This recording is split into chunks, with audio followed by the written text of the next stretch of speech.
Hey guys, welcome back to WebToTech YouTube channel, and in today's video I'm going to show you how to change email address on Wattpad. So now without any further ado, let's begin with the steps. So first of all, launch Wattpad application on your mobile device. Now once you are here, make sure that you are logged on to your account. Now just at the top right corner, tap on the circle icon that displays your profile picture. Okay, here we go. Now once you are here, simply tap on the gear icon at the top right corner of your screen. Now once you are here, tap on the option of account settings. Now once you are here, simply tap on the option that mentions your email address. Now over here, you simply have to enter your new email address. So let me enter my new email address here.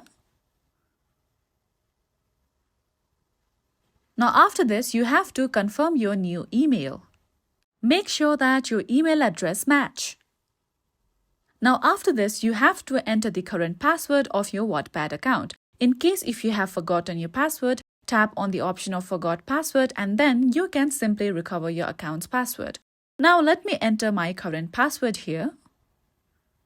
Now after you have entered your password, you can simply tap on the option of done at the top right corner of your screen. And now within a matter of seconds, you can see that your email address on Wattpad account has been changed. So this is it for today, and if you found this video helpful and informative, don't forget to subscribe to our YouTube channel.